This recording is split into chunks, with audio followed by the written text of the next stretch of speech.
दोस्तों नमस्कार, नॉर्मल अकादमी चैनल पर आपका स्वागत है। आज हम देखेंगे उषा प्रियमवदा द्वारा लिखित कहानी वापसी भाग 2।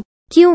गजाधर बाबू ने चकित होकर पत्नी ने साफ साफ उत्तर नहीं। अमर और उसकी बहू को शिकायतें बहुत। उनका कहना था कि गजाधर बाबू हमेशा बैठक में ही पड़े रहते हैं, कोई आने जाने वाला हो तो कहीं बिठाने को जगह। अमर को अब भी वो छोटा सा समझते और मौके बेमौके टोक देते। बहू को काम करना पड़ता था और सास जब तब फुहेड़पन पर ताने देती रहती।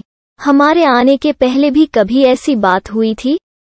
गजाधर बाबू ने पत्नी ने सिर हिलाकर जताया कि पहले अमर घर का मालिक बनकर रहता, बहू को कोई रोक टोक न। अमर के दोस्तों का प्रायः यही अड्डा जमा रहता था। अंदर से नाश्ता चाय तैयार होकर जाता रहता। बसंती को भी वही अच्छा लगता। गजाधर बाबू ने बहुत धीरे से कहा, अमर से कहो, जल्दबाजी की कोई जरूरत नहीं है। अगले दिन वो सुबह घूमकर लौटे तो उन्होंने पाया कि बैठक में उनकी चारपाई नहीं। अंदर आकर पूछने वाले ही थे कि उनकी दृष्टि रसोई के अंदर बैठी पत्नी पर। उन्होंने यह कहने को मुंह खोला कि बहू कहाँ है, पर कुछ याद कर चुप हो। पत्नी की कोठरी में झांका तो अचार, रजाइयों और कनस्तरों के मध्य अपनी चारपाई लगी। गजाधर बाबू ने कोट उतारा और कहीं टांगने को दीवार पर नजर, फिर उसे मोड़कर अग्नि के कुछ कपड़े खिसकाकर एक किनारे टांग कुछ खाए बिना ही अपनी चारपाई पर लेट कुछ भी हो मन। आखिरकार बूढ़ा ही सुबह शाम कुछ देर टहलने अवश्य चले जाते, पर आते आते थक उठते। गजाधर बाबू को अपना बड़ा सा खुला हुआ क्वार्टर याद, अनिश्चित जीवन। सुबह पैसेंजर ट्रेन आने पर स्टेशन की चहल पहल, चिर परिचित चेहरे और पटरी पर रेल के पहियों की खटखट जो उनके लिए मधुर संगीत की तरह तूफान, और डाकगाड़ी के इंजनों की चिंगार उनकी अकेली रातों की साथी। सेठ रामजीमल के मिल के कुछ लोग कभी कभी पास आ बैठते, वही उनका दायरा था, वही उनके वो जीवन। अब उन्हें एक खोई निधि सा प्रतीत। उन्हें लगा कि वो जिंदगी द्वारा ठगे गए। उन्होंने जो कुछ चाहा उसमें से उन्हें एक बूंद भी न लेते हुए वो घर के अंदर से आते विविध स्वरों को सुनते। बहू और सास की छोटी सी झड़प, बाल्टी पर खुले नल की आवाज, रसोई के बर्तनों की खटपट और उसी में गोरैयों का वार्तालाप। और अचानक ही उन्होंने निश्चय कर लिया कि अब घर की किसी बात में दखल न। यदि गृहस्वामी के लिए पूरे घर में एक चारपाई की जगह यही है तो यही सही, वे यहीं पड़े। अगर कहीं और डाल दी गई तो वहां चले। यदि बच्चों के जीवन में उनके लिए कहीं स्थान नहीं तो अपने ही घर में परदेशी की तरह पड़े रहेंगे। और उस दिन के बाद सचमुच गजाधर बाबू कुछ नहीं, नरेंद्र मांगने आया तो बिना कारण पूछे उसे रुपए दे दिए।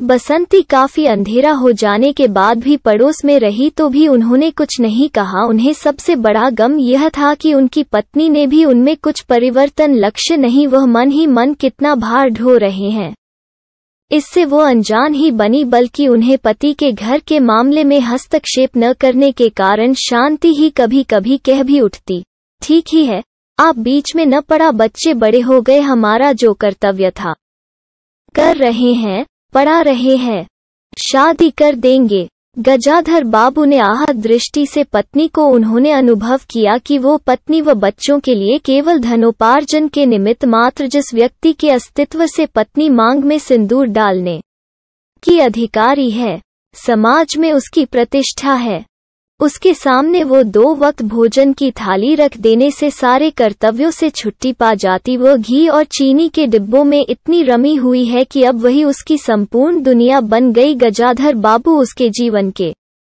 केंद्र नहीं हो उनका तो अब बेटी की शादी के लिए भी उत्साह बुझ, किसी बात में हस्तक्षेप न करने के निश्चय के बाद भी उनका अस्तित्व उस वातावरण का एक भाग न बन, उनकी उपस्थिति उस घर में ऐसी असंगत लगने लगी थी जैसे सजी हुई बैठक में उनकी चारपाई, उनकी खुशी एक गहरी उदासीनता में डूब। इतने सब निश्चयों के बावजूद भी गजाधर बाबू एक दिन बीच में दखल दे पत्नी स्वभावानुसार नौकर की शिकायत कर रही थी, कितना लापरवाह है, बाजार की हर चीज में पैसा बनाता, खाने बैठता है तो खाता ही चला जाता।